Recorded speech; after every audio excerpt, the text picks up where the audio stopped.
All right, sweet. Let's do this, Fake. everybody. All right, so Cody here. I'm here with Ian from Seller Snap. We're here to talk to you today a little bit about just kind of what Seller Snap, has to offer in the repricing world. Ian's also gonna has prepared a like a slide presentation for us to just talk about overall about how repricers can help you in your business. A little bit of strategy on the way that especially a repricing tool like Seller Snap can help you with some reduced profitability ranges that you might run into on Amazon. And then sort of near the end of this, we're gonna um, briefly touch on some kind of Q4 tips for your repricers that don't obviously just apply to Seller Snap, but can apply to anything. If you do have any kind of questions, drop them in the comments right now, and we can make sure that we kind of touch on those, you know, whenever it makes sense and or for sure at the end. So with that all out of the way, Ian, can you kind of tell us a little bit about yourself? A little bit about Seller Snap, and then feel free to I'm going to add the presentation to the stream, so feel free to kind of dive into that in whatever order you want. Yeah. All right. Yeah, Cody, thank you so much for having me. It's really fun to be back with Hustle Buddies Insider. I did something before a few years ago back with Nate with Hustle Buddies and had a Yep. really great time. And, we've been working with this group for quite a long time, having sellers of all sizes. So it's always fun to get back into this group and talk to you and talk to sellers of all shapes and sizes. Um, so a little bit about me. My name's Ian, and I've been working with Seller Snap going on 4 years. And so a little bit about Seller Snap. What we do is we are a repricing technology. So for the new sellers out there, if you haven't used a repricer, you've probably heard about the buy box. And if you haven't heard the buy box, you're definitely in the right place. Um, but in short, what we do is we are a repricing solution in order to get the buy box at the highest possible price by avoiding price wars. And I'll talk a little bit about price wars and what that means in a bit. But at Seller Snap, we talk a little bit about what we call Repricernomics.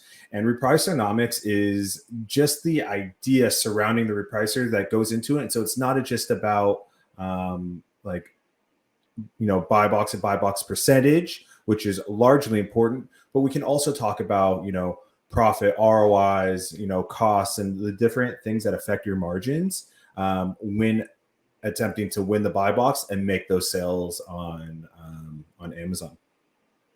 And so I want to tell a little story about a conversation I had with a seller earlier this year where he told me exactly this. He said, I want to win the buy box 100% of the time at the highest price.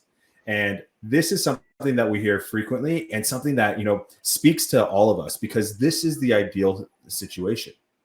But unless we are, selling a private label item where we own the buy box 100% of the time, or we have an exclusive, or by some way, all of our competitors sell out, this is a situation that's highly improbable. The reason is because we have competitors on the marketplace that are also attempting to do the same thing, win the buy box. And so what that means is that we often have to undercut our competitors, let them undercut us, and they'll undercut us, and eventually, we're not at the highest price point, and we don't have 100% of the buy box. And so that brings us back to Repricernomics and the race to the bottom. In short, what SellerSnap is an AI Amazon repricer.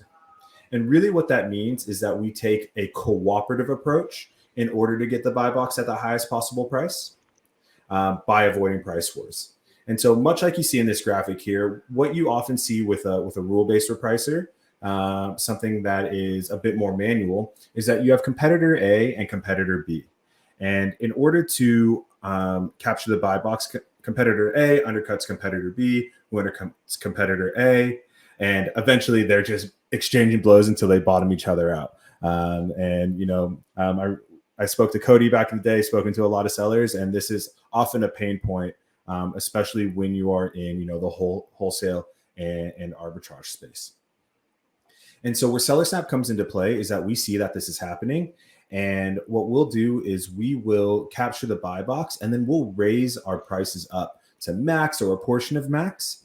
And this is already knowing that our competitor is attached to our price, because much like in the previous scenario, they're using a rule that says undercut my lowest competitor by a penny. But that means if they undercut me at, I don't know, $20, that as long as it's within their min and max range, if I move up to 30, they'll undercut me at $30 as well. And so the idea is that we move up in price, they come with us, and then we kind of can have exchange blows with them, having a mini price war, so to speak, in order to get that buy box share. And then when the price gets too low, we'll raise back up and kind of starting that cycle. So we're running that cycle at the top end of our min max range in order to keep those sales that we're getting while we're in the buy box elevated. But maximizing profit isn't just about a good deal.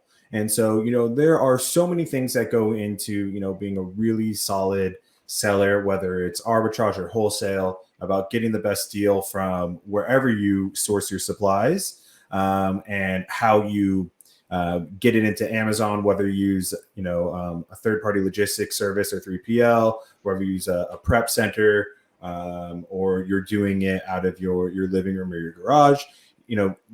We have all these costs that we need to take into account, and those are things that each individual seller really have to think long and hard about how they interact. But some of the other things that we cannot avoid are the different fees imposed on us by Amazon. And so one of the things I'm going to talk to you about today is what SellerSnap is dubbed the reduced profit range.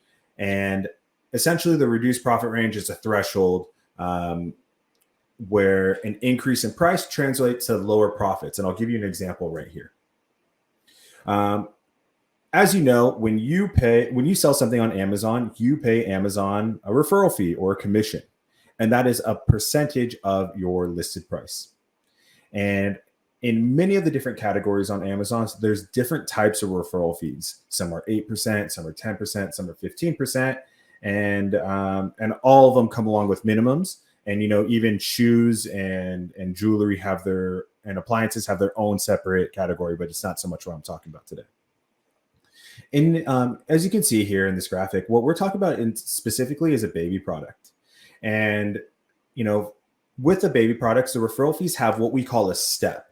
So you pay a 10% referral fee on everything that is up to $10. And then everything that is above $10, you pay a 15% referral fee. And so that means there's this range from starting at $10.01 that we are making less money at that sale. So what SellerSnap has done was we were able to identify all of these reduced profit ranges for every single category and program it into our AI, into our automations, in order to avoid these ranges at all costs, in order to ensure that when we are selling, we are maximizing profit. Because it really doesn't make sense to sell an item at $10.25 when we could actually make more money at $10 or $11, so to speak. So that is one of the really cool things that SellerSnap does when we're talking about making sure that we are maximizing profit on each individual sale. This logic goes along with three main categories.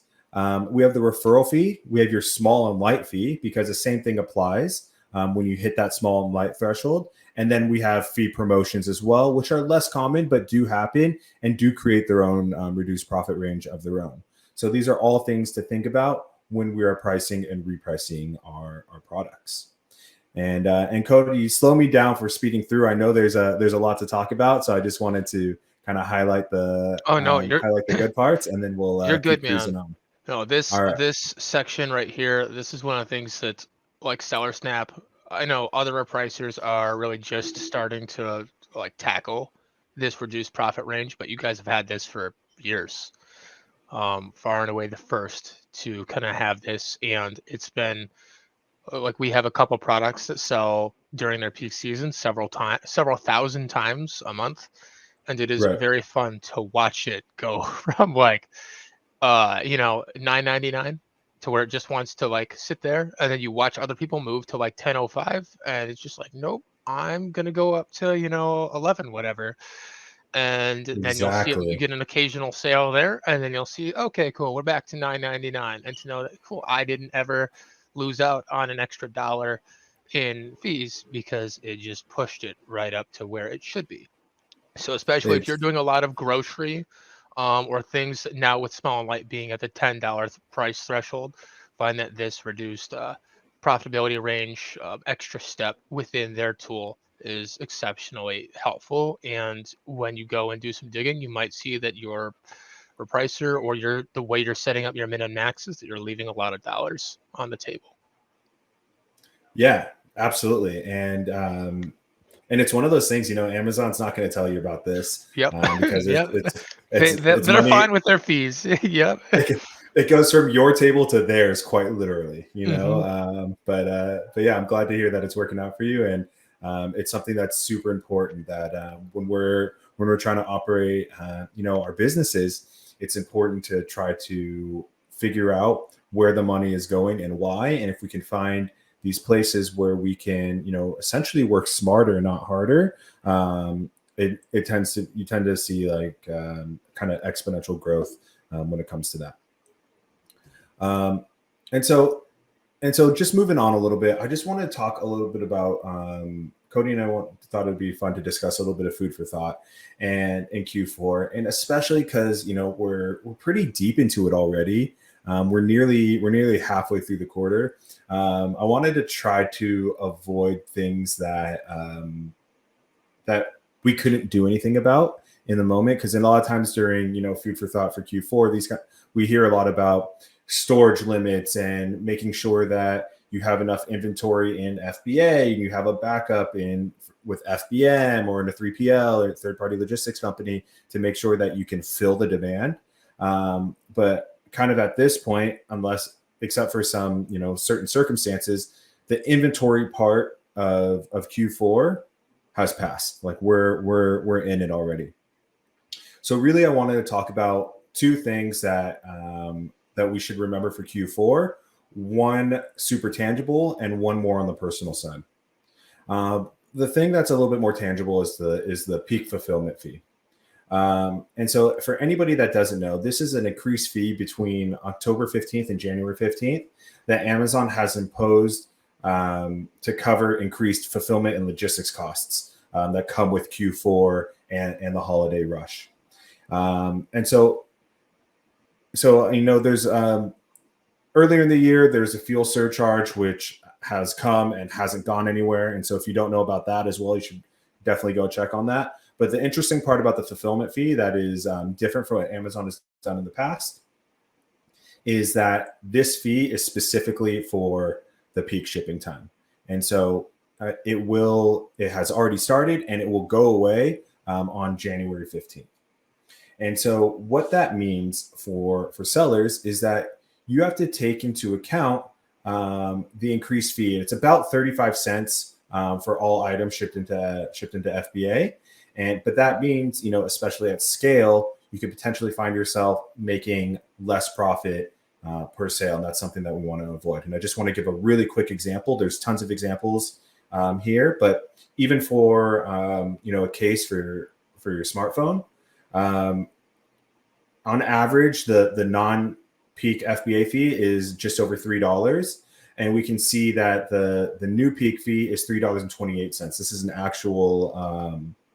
This is an actual item that we found on Amazon that had this change, and there's a 21-cent increase. So if you're doing high volumes of sales, it's important to stay on top of it. And especially with heavier items, oftentimes you'll see a bit higher increases. So if there's still things that you can do during Q4, along with managing the inventory to the extent you can, looking at your numbers, looking at the fees that you're paying is going to be super, super, super important. And when we're talking specifically about repricing, adjusting those minimum prices to include this extra fee is super important. And then come January 15th, making the adjustment down.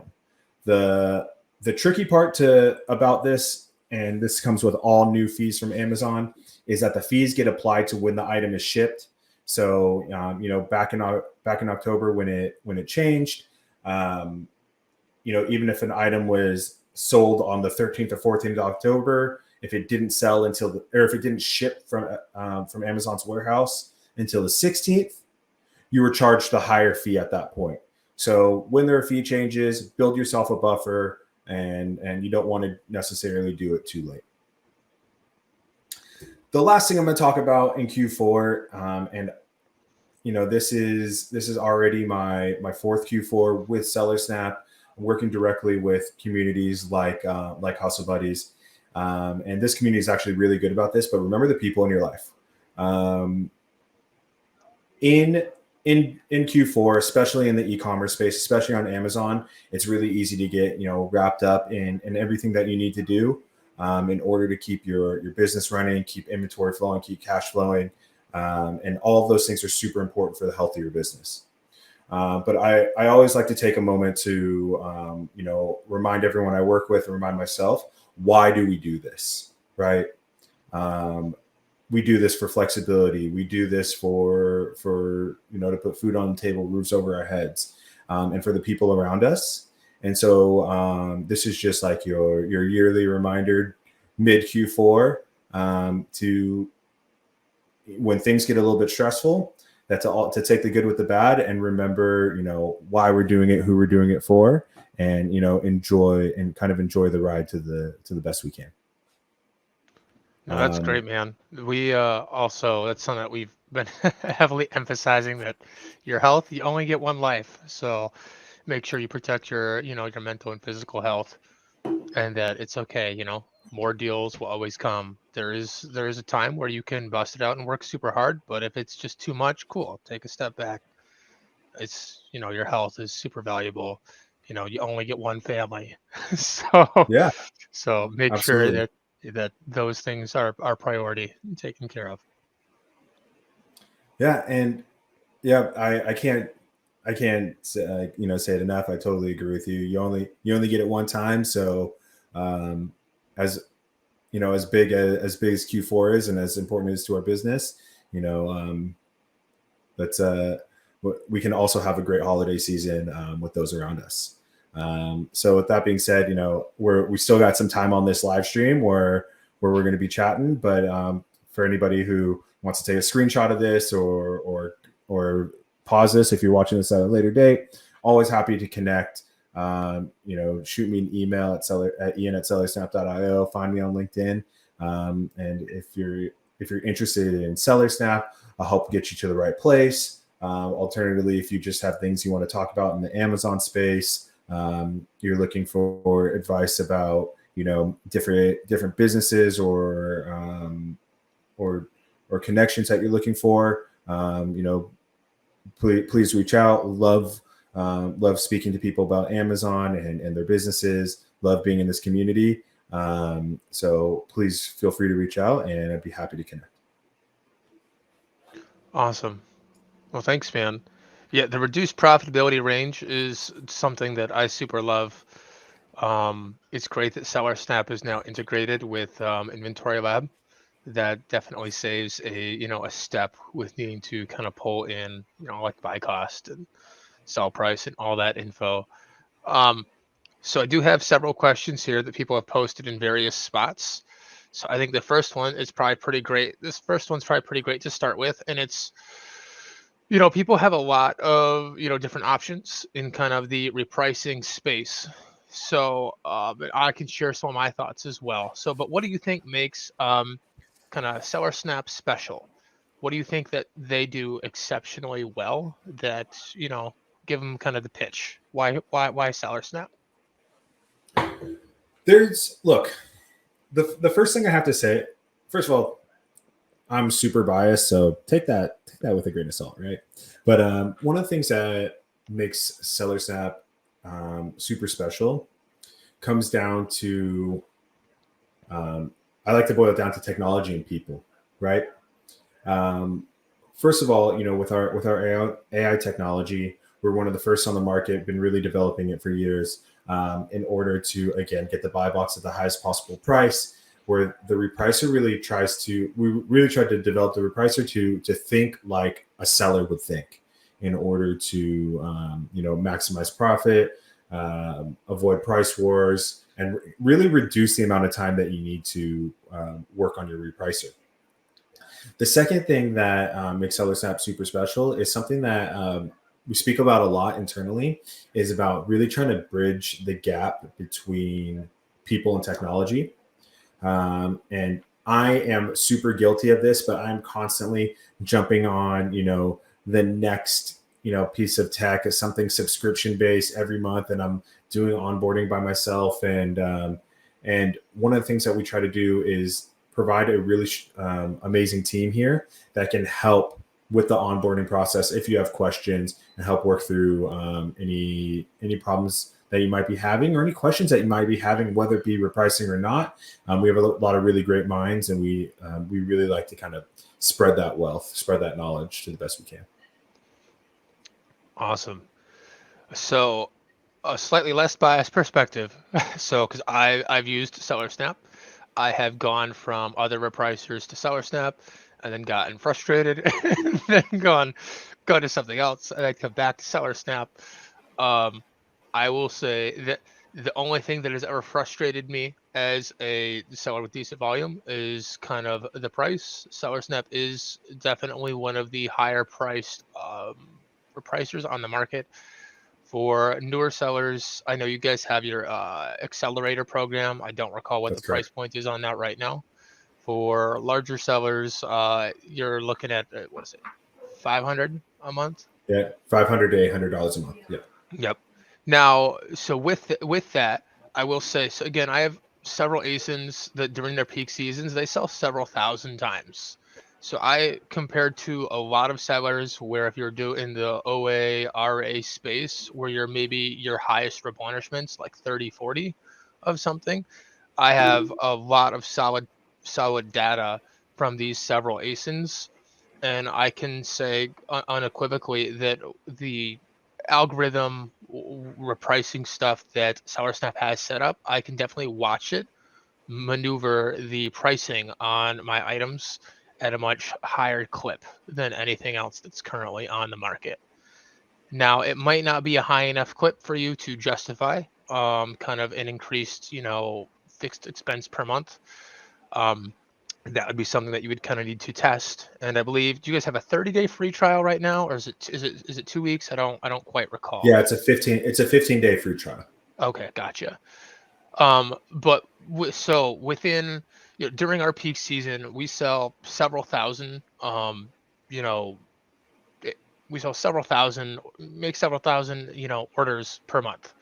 And I can tell you from watching, SellerSnap that on a lot of the things, when I do get the buy box, let's say I get it at 24.99, and then I can watch it. And oh, later that day, well, I ended up selling, let's say, like 50 that day. I can see that cool on at least 15 of them. Oh, cool. Looks like I also sold it at 25.99, and I don't get to see that level of movement with other technology. And that if that type of thing is happening across my whole portfolio, then you know, is me paying $500 a month worth it to get like, 20 extra sales per day and make an extra like, dollar across those on just this one specific SKU? But then if that's happening across my whole product mix, then where I may be pulling even more than a dollar on some stuff, then I think that makes a lot of sense. So I would say take their free trial, make sure you have some solid data of like how you would compare it. But if you are a larger seller, that would definitely be something I would say I see when, and I know if you want to talk to someone else in the community, Eli of OA Leads Pro also uses SellerSnap and also highly recommends it. as he gets to see, he deals with a lot of higher priced things. So in his scenarios, he might see, oh, $120, but then, oh, cool, I got this one random sale today at 150. Awesome. And that when he's tried other things, that he doesn't get to see that level of movement. And then the other thing I will say that they do exceptionally well, a lot of what you see other repricers attempting to do right now when it comes to navigating reduced profit ranges, transitioning into AI technology, that SellerSnap was the person to do that. They were the trailblazer, and it is, especially if you are in the grocery, small and light, or beauty categories, where you often will have products that sell around these reduced profit ranges, then you won't find something that does a better job than what SellerSnap has to offer with how their tech handles it. So yeah, that is, there are some, and again, overall, if you want to grow, you will need a repricer, whether it's SellerSnap or something else. That is just, with how competitive this space is now in OA, RA wholesale, you you will not have a good time if you don't have one. So you need it, whether it's them or somebody else, cool. But I know Ian will feel that same way. That if you want to grow, you will need something, and that SellerSnap would be more than happy to help help you get set up. I know that is something they do when you apply. That they do have an onboarding session that is available to you. So um, yeah, feel free to kind of check them out. And looks like cool. Thanks, Rachel. I just saw these things. So here I'll throw up. Here's some referral codes. If you want to look at these, 15% off for the first 3 months with this code, and or 10% off for your first 12 months with this code. And those will just be chilling in the comments. So all right, let's tackle next question, Ian. Sorry, I kind of talked No, longer about you're how to. making me blush over here. You're saying so many nice things. So okay, let's do this one. All right.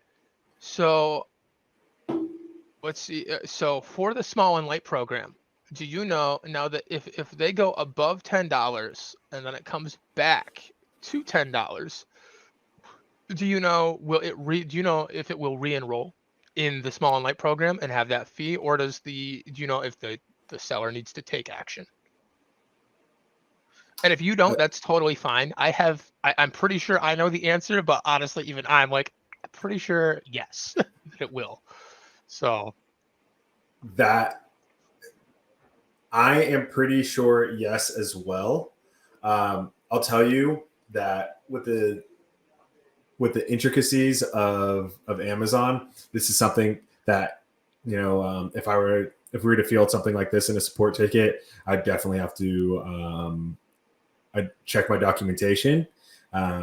And I wouldn't give an answer right away. So that's really my advice. But I think that there's I'm pretty sure that it does, because Amazon has made a lot of changes to small and light recently, especially when it comes down to the SP API and how they transfer information. This SP API is the selling partner API. It's the new yep. way that third parties are connected to third party developers such as SellerSnap and Inventory Labs and all these other companies out there connect to Seller Central. And Amazon has done a lot of things not so great during the process because I'm sure it's really tough for them as well.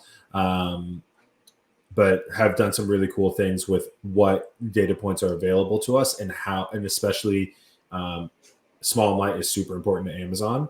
Yep. And they making some really cool changes there. So I'm pretty sure historically it wasn't, but now it is. But again, please don't quote me on that, and we'll have to check the books, check the documentation. I am within the 95% certain that it's yes, that it will do that for you. I to be sure, and for anyone watching, I will do a little bit of digging, and then I'll just respond to that comment in the on Facebook with a definitive answer, as I do have something that sits at $9.99 and is in small and white and sells like hundreds of times a month. And then occasionally I'll get a sale at like 11, 12. So I could confirm, what it's doing when it pops in and out. All right, next one. Uh, okay. All right, yeah, this might work. Okay. This one, I guess, was directed kind of at somebody else, but I think this will work for everyone. So within any type of like when Amazon gives a high pricing error and deactivates a listing or a low pricing error, do do you have any recommendations within the kind of Seller Snap ecosystem, how someone might help streamline their process of like finding those things, and then like what are the ways that they could address those errors, or is there something they should do with their initial strategy to kind of reduce the frequency of those? Yeah, this is such a tricky subject, and pricing errors is something that it plagues sellers constantly, and affects a lot of different sellers in a lot of different ways, especially from category to category, and so there's a few things that you can do. The very first thing that you want to make sure that you do is, if for whatever reason you did it, a third party did it, they're in your Seller Central account, in your inventories tab, there's a place where there's like the minimum and maximum allowed price, on Amazon. And basically Amazon put this in as a fail-safe to protect against third-party seller or third-party developers, like repricers, inventory management solutions, multi-channel solutions, things like that, to make sure that you don't sell too high or too low. Because there's a story way back in the day, in the early 2000s, Yep. where in the UK, I think, where a bunch of items were sold for a penny, Yep. and it took a little bit for Amazon and that solution to clean that up, and so a bunch of those items went out, and people got some really good deals that day, um, and so Amazon created that. So now that there's those kind of those walls there, you need to make sure that those are aligned with your min and max within your repricer, because if it goes beyond that, it'll get deactivated. Other things that you need to keep in mind are looking at like the current environment. If you're setting pricing, or your pricer setting a listed price that is 2, 3, 4 times the buy box price, you have a much higher chance at getting deactivated. And so you should, when pricing and setting mins and maxes, to the best you can. I know sometimes when you buy something at a certain cost, you try your best to make back some money, right? But you need to look at things like the current environment, what the buy box is at, what kind of historical pricing we're looking at. What has it sold at in the past, and also the newest figure that I think a lot of sellers have found really helpful is the competitive price threshold, or the CPT, which is available through the inventory section of your Seller Central, I believe. Which basically, the CPT is Amazon looking at other e-commerce marketplaces, like Walmart or even Target and Home Depot, and trying to make sure that sellers are still offering fair pricing, on their stores. Yep. Awesome. Thanks. That's super helpful. Now, have you found any of, if say someone has not set their min maxes in on Amazon Seller Central, have you found any data to suggest that if they were running into an issue, that then going in and manually setting a min and max on Seller Central, and then just making sure that that kind of aligns with like a min and max within Seller Snap, that seems to kind of increase or decrease the frequency with which maybe a pricing error can occur? I don't have any data on that, and I would say that doesn't matter. Oftentimes, we find that people have those values set and they don't know why they're set, because some other system set it, maybe. Yep. But really, Amazon has their own internal metrics, that they say, this is this is the threshold for a pricing error. Don't have an exact number if it's like 2, 3, 4x the average buy box price over the past 24 months or whatever it is. But they have these metrics, and it fluctuates, which is the most frustrating part. I've seen sellers who been selling at the same price for months, and then all of a sudden at that price where they were getting sales before are getting deactivated due to high pricing errors. Yep. Which solidifies the fact that Amazon is not just looking within Amazon and their own ecosystem. They're looking outside, and especially when we're looking at things like, we have a lot of sellers who work in like the home and household area, where they might be selling, I don't know, like hand soap. And so, somebody drops their prices somewhere on the internet, Amazon tries to keep up, and that directly affects you. So we're seeing a lot of evolution in Amazon's policies and how they interact with sellers. And unfortunately, oftentimes, sellers and providers like us are blind to these, and we have to make a lot of assumptions in order to really do the best we can. And it's a really hot marketplace, but it's super volatile in that manner. Yep, for sure.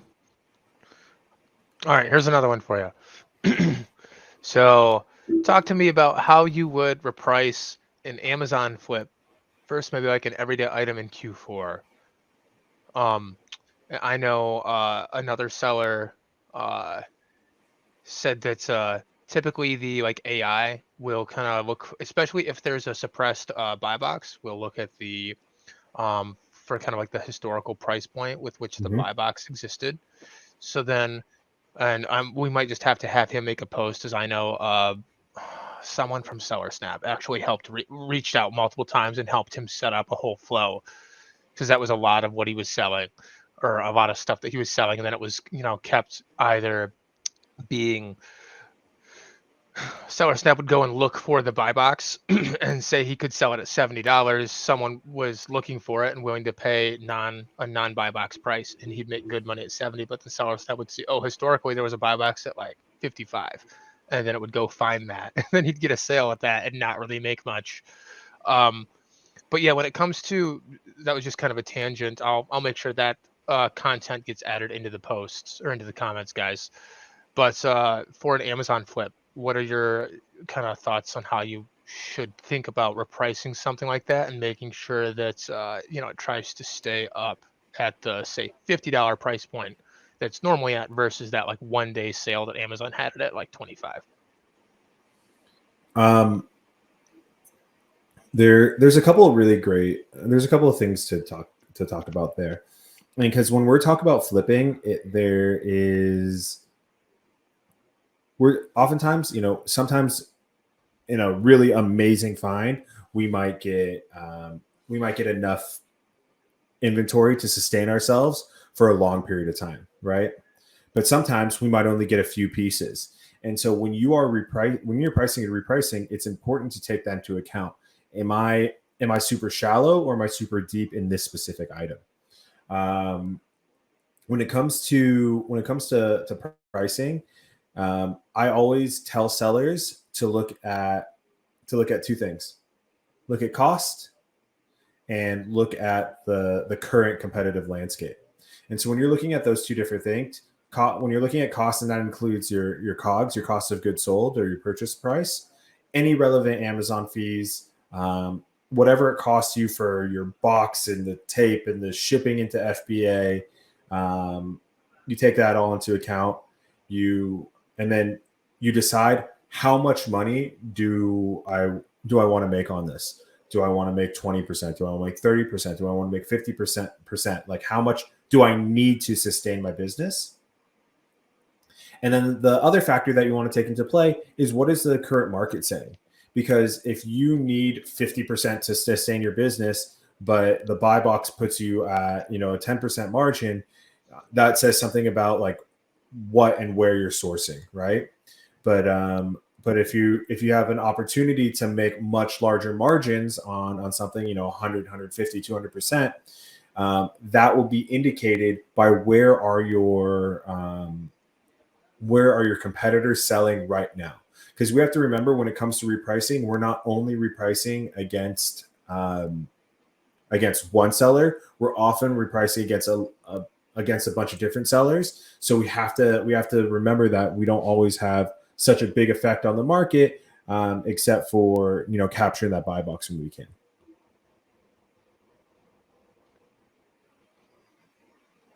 Awesome.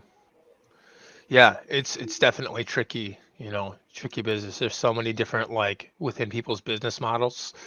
Um, and I guess that sort of there's no question about this, but we should probably touch on this a little bit. All the different little kind of like uh, features that as far as being able to customize your rule settings and add like conditional like steps that you can do within SellerSnap. I know there's so much that between you and I, we probably don't even know all the options that exist. But could you maybe touch on some of your favorites? Like, oh, Sure. if favorite conditionals, or what that even is for some of these people that may be new to SellerSnap. Sure, absolutely. So in terms of talking about repricing conditions and how SellerSnap looks at it, is that because the AI is always trying to get the buy box at the highest possible price, what that means is sometimes the AI does a really good job at it and raises the price to a point where we might not be getting the sales because it's too expensive for the customers, right? And so, or in addition, maybe it raised it and so it slowed down the velocity of the item or how many items we sell per day. And now we're starting to have, longer, higher inventory age and getting more fees and storage fees on top from Amazon. So what SellerSnap has done is that we created a conditional system where sellers can go in and write conditions for very specific circumstances. So we spoke a little bit about suppressed buy box, for example. So you might be able to say, if the buy box is suppressed, I want to do this. I want to win buy box and make sure the buy box is unsuppressed. Oftentimes we see as well, one of my personal favorites is going along the similar lines of velocity and saying, if I don't have a purchase in X amount of time, I want to win buy box. Because SellerSnap uses a cooperative approach, sometimes we might not be getting the buy box share that we need in order to move the inventory as fast as we want. And so in that case, what we can say is, if I don't have a sale in 6, 12, 24 hours, let's say, I want to be super aggressive and I want to attack the buy box until I get the sale. Once I get the sale, I can move back and move back to the AI and let the AI do its thing. And so really what I'm saying is, if the AI is getting me at least one sale every 24 hours or every 6 hours, whatever it is, I don't need to do anything about it. Let it do its job. But if it's not, let's kick it a little bit and be a bit more aggressive. And it's funny. So Ian, I just implemented that for. I had a product in the health and beauty category, ranked 3K. We had several hundred units in stock, and we sat there for probably four or 5 days. Didn't get any sales, but we were literally exactly around where the buy box should be. And we've seen a transition within Amazon to where it seems the buy box will kind of stick to someone that has more stock, that's kind of ready to ship out. And so like a seller, if they have say 1,000 of something versus I only have 100 of it, that seller with 1,000 seems to get a buy box like bias towards them, and it may be harder to peel it away. Well, so I had to switch from what we would normally do and be like, all right, cool, I need to win the buy box. And then lo and behold, it literally just took lowering the price. I think it lowered it 10 cents for when we finally started to win the buy Yeah. box.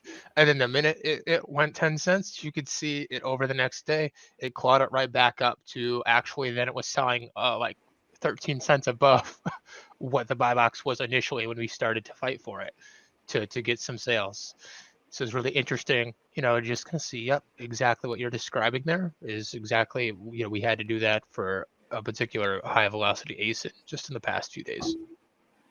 Right. And there's all sorts of stories like this that you hear, when it comes down to it, we know that Amazon takes the IPI score the inventory performance index, for anyone that doesn't know, super seriously when it comes down to it. And you're looking at, basically, Amazon is trying to assess how well sellers are managing their inventory. How much inventory do you have in stock? Is it aging?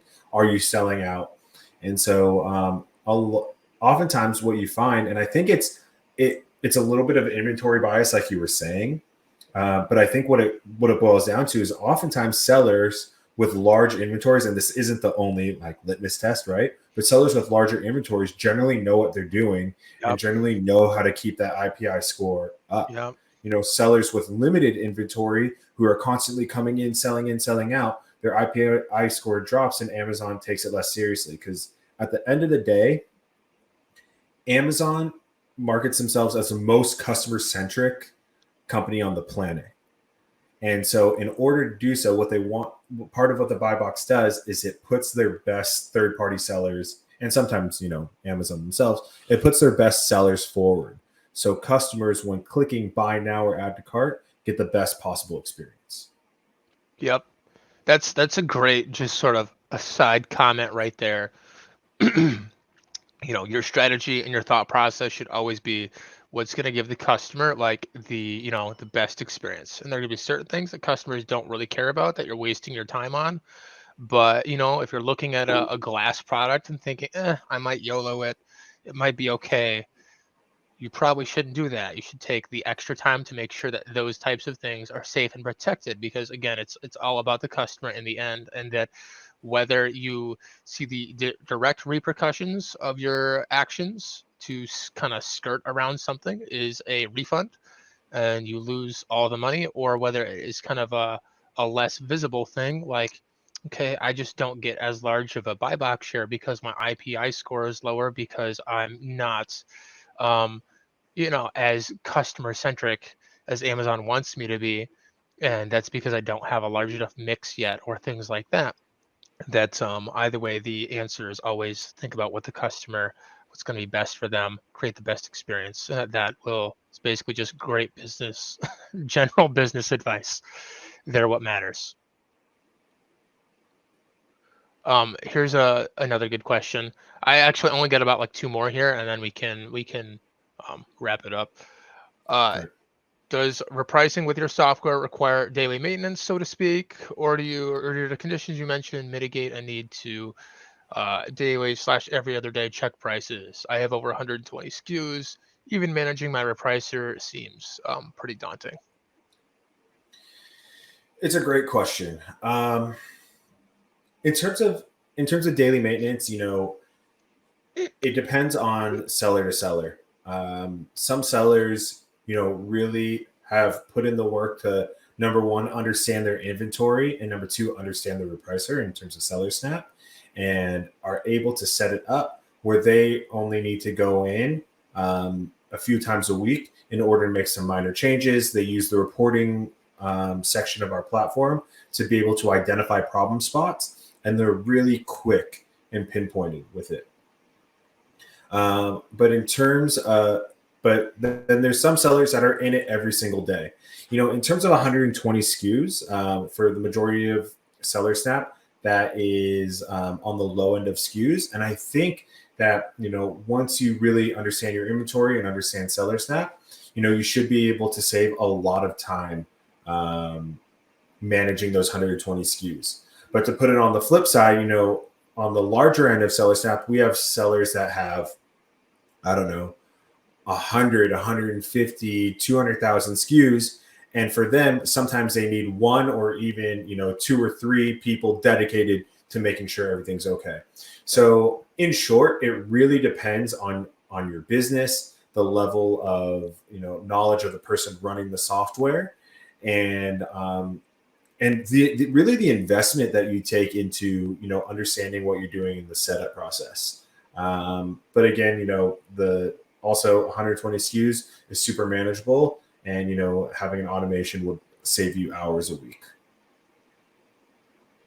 But yes, probably part of the question was what you just touched on there at the end, was like what automations exist um, to basically help maybe someone if they had, say, their initial say ROI threshold, maybe it's 50%. Okay, well, if the buy Mhm. box transitions below that, maybe they don't get sales for a few days. Cool, is there something that can help them trigger, like, okay, I want to move this to my new threshold of 30% ROI? And the answer is that, yeah, things like that, they're that type of tech does exist, and you can go ahead and set kind of conditionals to automate that. Do you have any other kind of like favorite like conditional settings that you think someone might find useful? Yeah, actually, this is a new one for this year, and it was something that I personally spent a lot of time speaking to customers and being like, "I'm sorry, we can't do it. We're not doing." And then all of a sudden, the guys over in the R&D department came through, and I was shocked, but it's amazing. Is based on inventory age. So basically, what you can do is you can set the repricer up to say, if I have, or if there's inventory that is aged between, you can pick 0 to 90, 91 to 180, 81 to 270, 270, 365, and so on, right?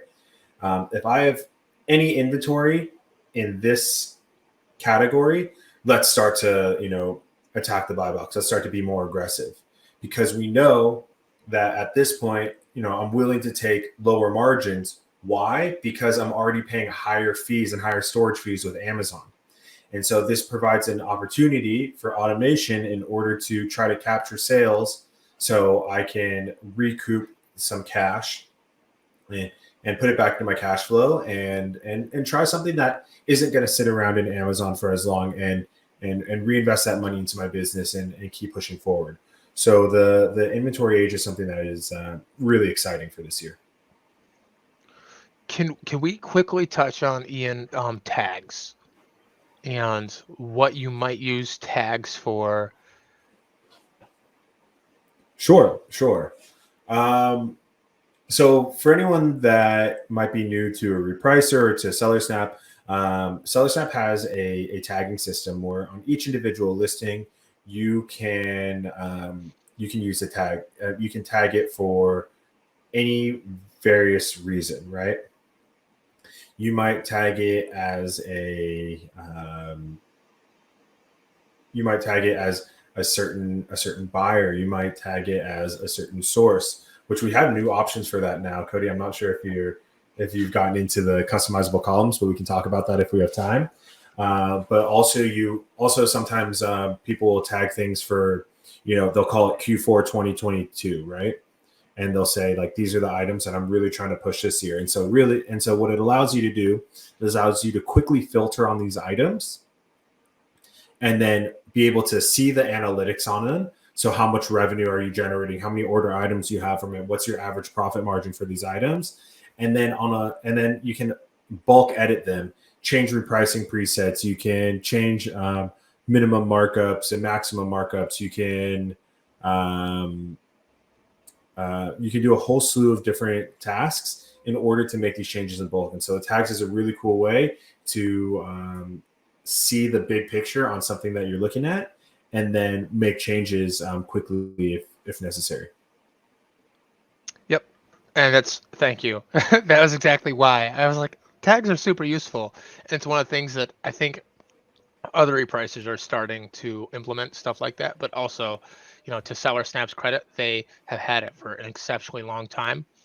And so for our own business, what we use that for, so we have a product mix that is simply from lead lists, which are exceptionally prone to kind of a race to the bottom. So you need to be much more competitive on your willingness to like fight for the buy box. As although something that is a replenishable, you might get it at $25, and then it will possibly hover around that, so you can kind of share more. But with something from a lead list, it might be at $25, but then like a week later it might be at 18. So you just need to get in, sell what your goal and just fight for every penny and make money kind of on the way down. So what we have our tagging system for is we have some stuff that's purchased locally from manufacturers. Those get their own tags. But then something that is from a lead list, it gets its own tag, and then we sort and only look at the lead list, and then we can basically just, quickly go and, hey, we want to, be 10 cents below the buy box again. Cool. All right, we were in and out on our system. We just repriced, 100 ASINs. But we also made sure that if we had lost the buy box on some of our replenishables, that we're also not accidentally like lowering the, our minimum on those to possibly reduce our profit just because we didn't get a sale for the last couple of days on those, because we know those are more stable.